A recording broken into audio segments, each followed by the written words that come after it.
Bonjour, je suis Annie Vidal, députée de Seine-Maritime. Aujourd'hui, c'est avec plaisir pour la journée des aides à domicile que je vais me prêter au jeu des questions-réponses. Votre investissement ininterrompu dans la défense de l'aide à domicile témoigne d'une profonde reconnaissance pour ces professionnels. Qu'est-ce qui vous anime personnellement dans ce combat? Vous faites un travail absolument remarquable au quotidien auprès des personnes que vous accompagnez et grâce à vous, elles peuvent faire le choix de rester à domicile et grâce à vous, cela est possible. Moi, je suis personnellement très attachée au respect du choix de vie des personnes, notamment lorsqu'elles sont fragilisées par l'âge, le handicap, la maladie. Et sans vous, cela ne serait pas possible. Qu'est-ce qui vous a le plus touché dans les récits et le quotidien des aides à domicile que vous avez rencontrés? Il est vrai que j'ai rencontré beaucoup d'aides à domicile, que ce soit dans le cadre de mes déplacements en circonscription ou des auditions que je peux conduire ici à l'Assemblée nationale et puis également à titre personnel. Ce qui m'a frappé dans les échanges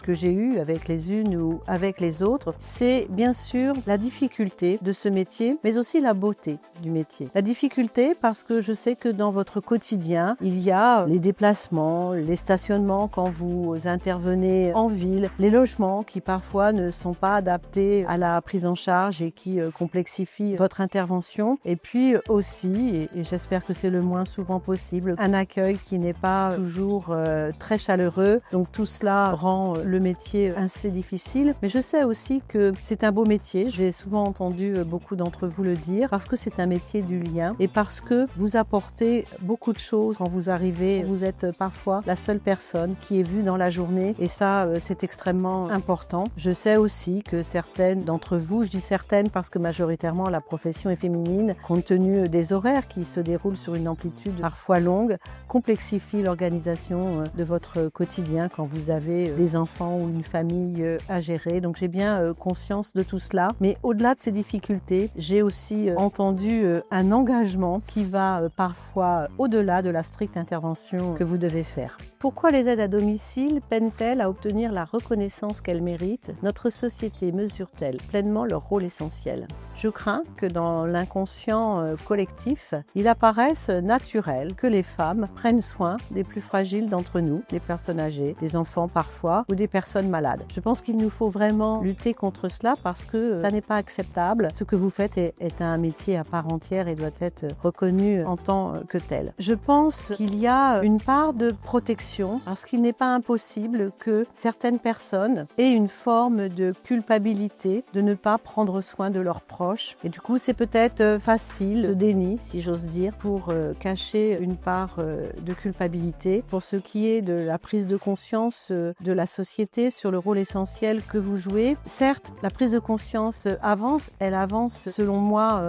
pas assez vite, mais soyez assurés que nous sommes de plus en plus nombreux à en parler souvent, là où il faut en parler. Et moi, à titre personnel, je ne cesserai de le faire parce que je suis absolument convaincue de l'absolue nécessité du rôle que vous jouez auprès des bénéficiaires, bien sûr, mais aussi dans notre société. Et nous avons besoin de vous aujourd'hui, besoin qui augmentera encore dans les années qui viennent. Quelles solutions concrètes proposez-vous pour améliorer les conditions de travail et revaloriser le métier des aides à domicile? Alors bien sûr, je ne peux pas aborder ce sujet sans évoquer la loi grand âge que nous avons tous attendu et que nous n'avons pas eu en ce qui concerne les solutions concrètes. Je crois qu'il faut que nous poursuivions la politique des petits pas mise en place depuis 2018 et que je porte à chaque fois que c'est possible dans les projets de loi de finances de la sécurité sociale ou lorsque j'ai proposé la loi Bien vieillir qui est une loi sociétale qui apporte des réponses concrètes à des attentes bien identifiées et typiquement l'octroi d'une carte professionnelle à partir du 1er janvier de cette année ou bien encore le soutien que nous apportons aux départements pour que les services d'aide à domicile puissent s'équiper de véhicules avec ou sans permis. Ce sont des mesures concrètes qui viennent compléter les mesures plus structurantes de tarification des horaires à domicile. Et puis je pense qu'il nous faudra